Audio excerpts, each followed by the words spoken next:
کہتے ہیں تم یا رسول اللہ کہتے ہو یا علی کہتے ہو تمہاری کیا مدد کریں گے، نواسے کی مدد نہیں کر سکے؟ میں نے کہا مدد کی، کہا کیسے کی؟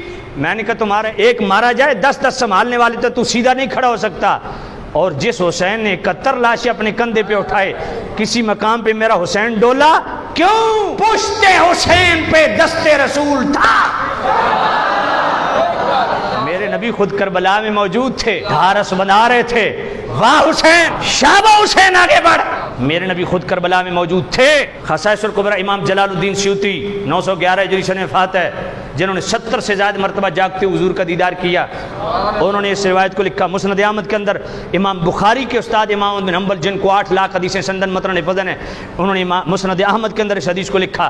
مستدرک علی الصحیحین میں بشرط شیخین امام حاکم نے اس روایت کو لکھا، مشکات شریف کے اندر موجود ہے، خصائص الکبریٰ کے اندر موجود ہے، امام بہقی نے دلائل النبوہ کے اندر لکھا، تہذیب التہذیب کے اندر موجود ہے، احیاء العلوم کے اندر امام غزالی نے بھی لکھا۔ حضرت ابن عباس فرماتے ہیں میں نے خواب میں دیکھا نبی پاک کو اشعثا اغبارا، حضور کے بال میں گرد پڑا ہوا ہے، بیدہ قارورۃ، حضور کے ہاتھ میں ایک شیشی ہے، فیہا دمن، اس میں خون ہے۔ فقلت بابی انت و امی ما ھذا، میں نے کہا یا رب اللہ میرے ماں باپ آپ پہ قربان ہو، اس شیشی میں کیا ہے؟ فرمایا قال ھذا دم الحسین و اصحابہ، اس شیشی میں حسین اور اس کے ساتھیوں کا خون ہے، ولم ازل التقطہ منذ اليوم، اور میں صبح سے یہ خون اکٹھا کر رہا ہوں۔ خود کربلا میں تھے یا نہیں تھے؟ حضور کو پتہ تھا کہ نہیں تھا؟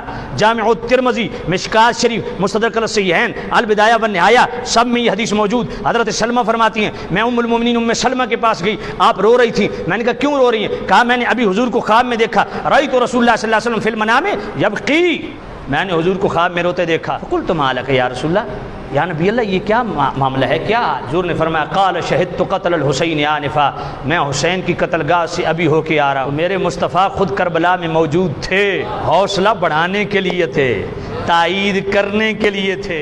کہا جی دعا کرتے امتحان ٹل جاتا۔ میں نے کہا تیرے بچے کا میٹرک کا امتحان ہو گھر بٹھا لو نا، امتحان گاہ میں چلا کے پیچھے سے دعائیں کیوں کرتے ہو؟ جتنا بڑا انعام ہوتا ہے اتنا بڑا امتحان ہوتا ہے، اور انعام یہ ہو نواسے رسول ہو، جگر گوشے بطول ہو، جنتی جوانوں کا امام مقبول ہو، انعام ایسے ہوں تو امتحان بھی تو اتنا بڑا ہوگا نا۔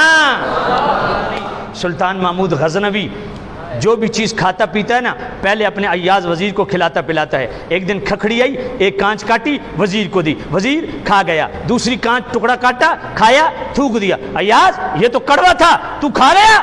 کہا بادشاہ سلامت، اتنا عرصہ ہوا آپ کے ان ہاتھوں سے اتنی اعلیٰ خوراکیں کھائی ہیں، آج اگر کڑوا کھانا پڑ گئے تو تھوک دینا وفا کے خلاف ہے۔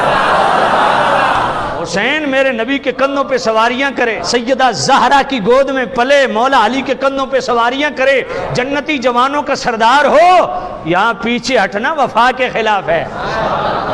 غازی علم الدین شہید کو قائد اعظم وکیل تھے نا، انہوں نے صرف اتنا کہا بس ایک دفعہ آپ کہیں میں نے راجپال کو قتل نہیں کیا۔ غازی علم الدین کا کیسے کہوں؟ کہا موت سے بچ جائے گا۔ کہا میں تو اس انتظار میں ہوں پھانسی لگوں، کیونکہ آج بھی حضور تشریف لائے تھے، غازی آج ہمارے پاس آنا یا کل آنا ہے؟ حضور خود کربلا میں موجود تھے۔